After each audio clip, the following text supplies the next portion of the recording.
Hello, today we're going to look at another horrific instance with you. On July 3rd, 1989, another kid was born in the municipality of Estreito, in the state of Maranhão, Brazil. The boy was given the common Portuguese name Danilo. This child was not spoon-fed or touched on the head during bedtime readings. When he reached school age, he was not escorted there. He grew up on the streets, like all the other children in this impoverished neighborhood. Adults and children in Brazil's favelas live under conditions of severe poverty, low living standards, and unemployment. All of these variables provide the foundation for street violence to flourish. When all there is from childhood is dirt, poverty, a lack of human conditions, and regular nourishment, all existing impulses for self-preservation are triggered. Everyone survives in their own way. Unfortunately, more often than not, a person who has witnessed only violence and the quickness with which results are gained through force would pursue the same path in life because he does not know how else. Our tale today is about the awful savagery and unshakable obsession that destroys people. Sarah Brandao greeted her younger sister Deborah and nephews Ian and Yasmin at the airport in 2019. Deborah, 30, went from Brazil to Pennsylvania to live with her sister after a broken relationship with her children's father. She was motivated to offer a better life for her children. The family rapidly fit into their new surroundings, adjusting to the cozy home and new quality of living. Deborah Brandao and her sister Sarah were quite close. They not only worked together at the cleaning service, but they also spoke on the phone throughout the day. They lived the peaceful and joyful life they had moved to another nation for. However, an unexpected acquaintance altered the destiny of all the heroes forever. Deborah met her compatriot Danilo Cavalcante, 31, while spending a day off with children in the park in 2020. The young people rapidly built a trusting relationship with one another. The man was really attentive to her and kind to her children. Deborah fell in love with her Brazilian neighbor, Danilo Cavalcante, and concluded that she had found a decent and trustworthy partner. After a few months together, they rented a tiny house and began living as a full-fledged family. After a while, the passionate and sensitive Danilo became bored with the ideal family life. As their friendship with Deborah grew closer, he became more envious and obsessed. Mistrust arose from nothing and gradually evolved into complete control. Scandals between the couple erupted on a regular basis, eventually leading to violence. Danilo drank every night and returned home as an entirely different person. He acted like an enraged beast. Deborah was expected to submit completely and obey without question, and if she refused, he punished her harshly in front of the children. The woman wasn't weak. She defended herself as best she could and refused to let her darling children be hurt. Unwilling to tolerate such behavior, she returned to her sister's house, and after receiving repeated threats, she went to the police and then to court to seek an order of protection forbidding Cavalcante from approaching her. Despite Deborah's frequent attempts to remove herself from Cavalcante, he pursued her relentlessly, threatening violence if she attempted to end the connection. Deborah, fearing for her life, begins a modest inquiry to learn more about Danilo Cavalcante's identity. After contacting acquaintances in Brazil via social media, she learns about Danilo's previous life and the reasons for his admission into the United States. The woman realizes her partner is not who he claims to be, and the revelation shocks her. On November 5th, 2017, while in his native Brazil, Danilo Cavalcante fatally injured 20-year-old student Walter Jr. Moreira dos Reis shot him 5 times near a restaurant in the city of Figueirópolis. An inquiry revealed that the two were acquaintances, and the homicide was motivated by Walter's auto repair bill.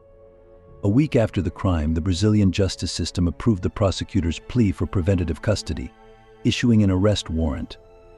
However, Brazilian officials did not have time to apprehend Danilo. Cavalcante was able to depart the country via Brasilia International Airport due to a disagreement with the Tocantins judicial system, which did not request that the decision be recorded in the National Warrant Registry until 7 months after the offense. Cavalcante entered Puerto Rico illegally. A warrant for his arrest was issued in Brazil in June 2018. Cavalcante procured a funny ID after entering Puerto Rico and eventually moved to Chester County, Pennsylvania, to live with his sister. After Danilo's true identity was established, Deborah issued him an ultimatum: either leave her alone or she would reveal his identity. This was the woman's deadly error. On the evening of April 18, 2021, Deborah was strolling her children in front of the house. The children were playing catch-up, while the mom was quietly conversing with an old neighbor. Danilo Cavalcante took her aside to discuss. The neighbor waited for Deborah and simply observed the former lovers speaking. The discourse was pleasant until Cavalcante brought out 2 knives and immediately assaulted her. Deborah fell, and he stabbed her numerous times. Deborah's children cried down the street, begged him not to touch their mother, but the man was in anguish. He stabbed Deborah 38 times. A neighbor who witnessed the horrible event desperately attempted to provide emergency treatment and stop the bleeding. Deborah's daughter dashed to a neighbor's house to seek assistance and contact emergency authorities. Deborah Brandao was brought to Paoli Hospital but died of her injuries. Meanwhile, Danilo Cavalcante escaped Pennsylvania to avoid arrest and remained on the run for several hours before being apprehended and detained by Virginia State Police. He was transported to Pennsylvania and placed under custody pending trial. Danilo Cavalcante's first-degree murder trial began on August 16, 2023 in Chester County. The investigation indicated that Cavalcante refused to accept the end of their relationship and had been intimidating Deborah with domestic violence since 2020. During Cavalcante's trial, Deborah's wailing kid testified repeatedly, recounting the horrific events of that horrible day.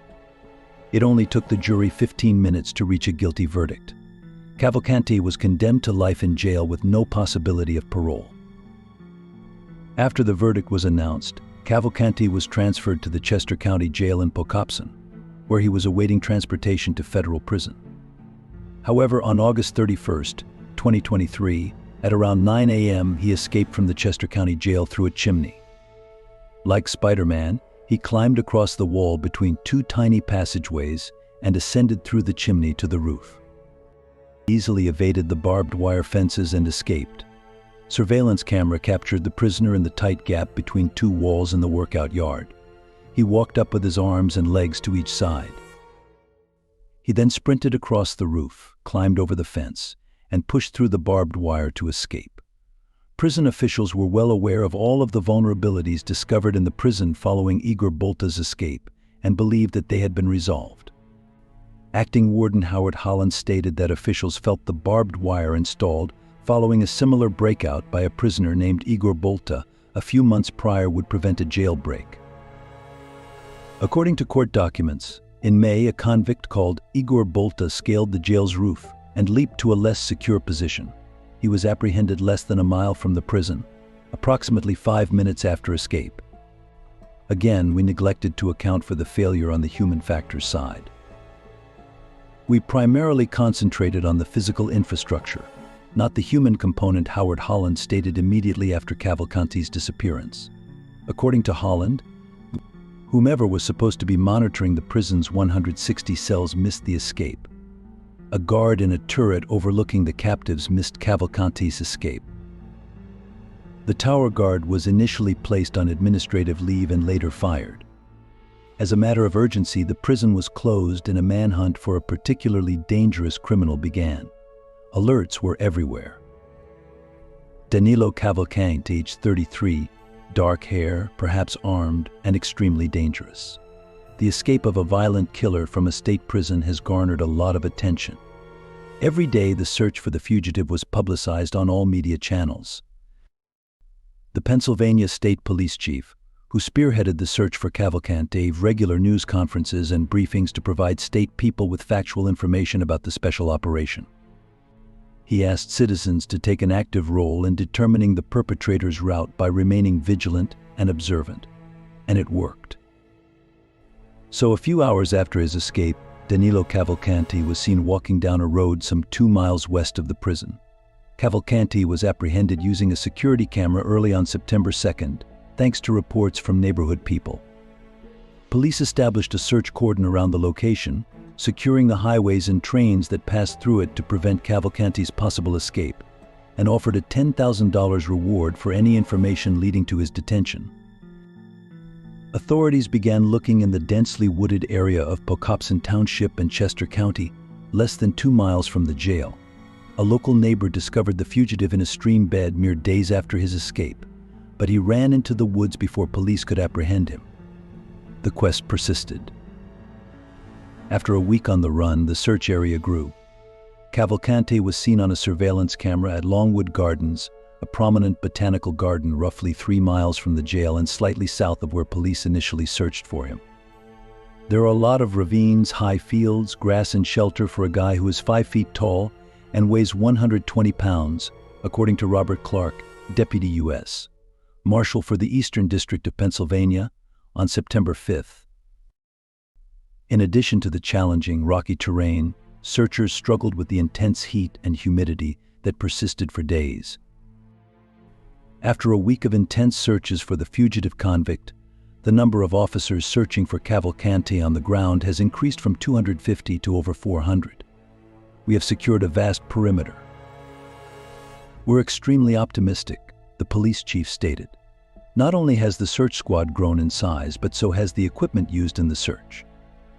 Helicopters hovering over the search region began playing a recorded message from Cavalcante's Portuguese-speaking mother, imploring him to surrender quietly to authorities.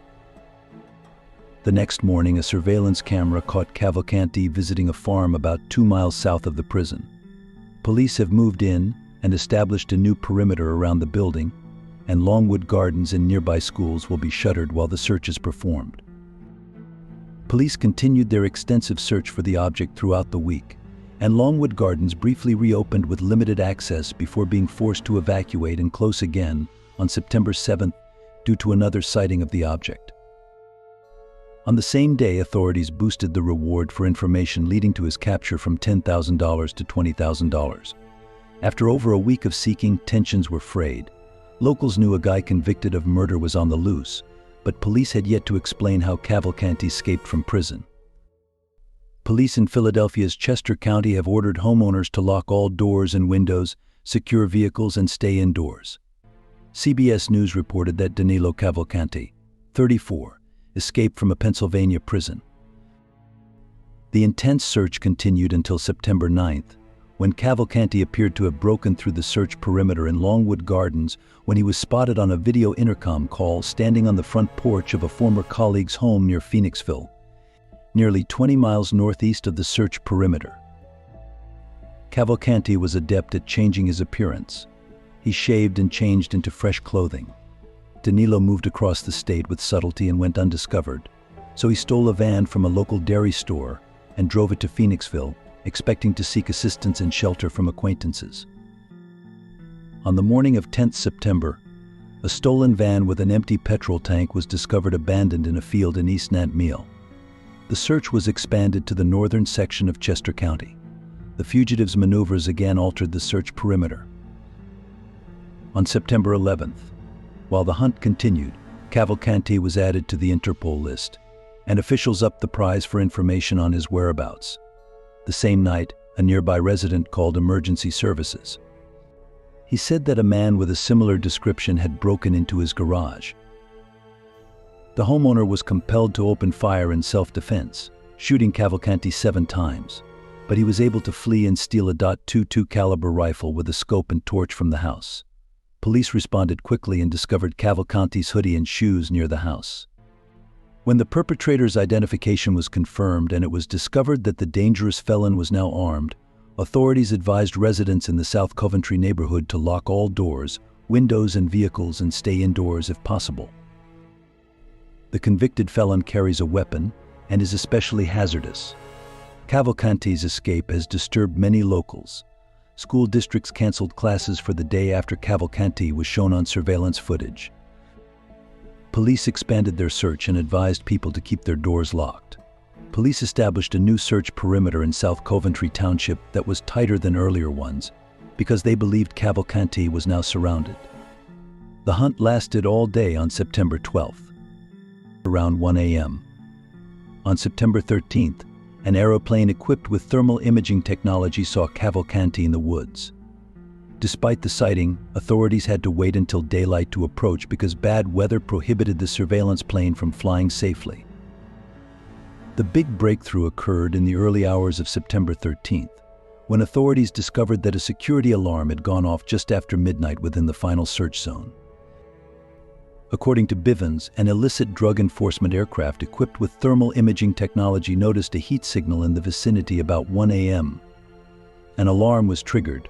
Ron Johnson, a retired Missouri State Highway Patrol captain, stated that technology was extremely important in this case. Things went against law enforcement for a long time, but they were able to detect a DEA spy plane's heat signature. Approximately 8 a.m. On September 13th, authorities discovered Cavalcante sleeping with the rifle he had stolen from his home 2 nights before. Danilo Cavalcante, a dangerous criminal, attempted to flee by crawling into the vegetation, but a police dog named Yoda apprehended him by biting his head and held him until officers arrived. Lieutenant Colonel George Bivens stated at a press conference that Yoda gave Cavalcante minor head injuries during his capture. Bivens explained that they were able to land extremely gently. We had the advantage of surprise, which allowed us to apprehend the fugitive with no injuries. Cavalcante was questioned by police shortly after his capture, when he stated that he survived on watermelons and creek water, only traveled at night, and once nearly got caught by a police officer while hiding. Cavalcante intended to steal a car and head to Canada. Since returning to prison, Cavalcante has been charged with a variety of crimes relating to his escape, including burglary, trespassing, and theft. Following the capture of high-risk offender Danilo Cavalcante, local and state officials, including Pennsylvania Governor Josh Shapiro, thanked the several law enforcement officers who helped with the hunt. Chester County District Attorney Deborah commented, "Today is a great day in Chester County. Our nightmare is now over, and the good folks have won. We are grateful to all first responders for their tireless and determined efforts in bringing this fugitive to justice.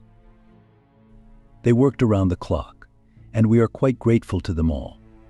Chief George Bivens, who led the search, discussed the various challenges law enforcement officers faced in locating Cavalcante, noting the intense heat and thunderstorms that occurred in the area during the search, as well as the fact that each of the search perimeters established during the search were in heavily forested areas. The search team comprised of around 500 law enforcement officials from the Pennsylvania State Police, FBI, ATF, and the United States. Marshals searched the area surrounding the gunshot location. Police created a cordon of many miles in each direction. Following Cavalcante's escape, the Chester County Jail Board, which governs the county jail, was widely criticized by local citizens for failing to prevent his escape. Residents commented that following Igor Bolta's May 19th escape attempt, the jail had the opportunity to implement proper security enhancements, which may have likely prevented Cavalcante's escape, because he utilized the same approach Bolta did. The prison guard who was on duty during Cavalcante's September 7th escape has already been sacked, according to prison officials, who claim the officer had the opportunity to notice Cavalcante.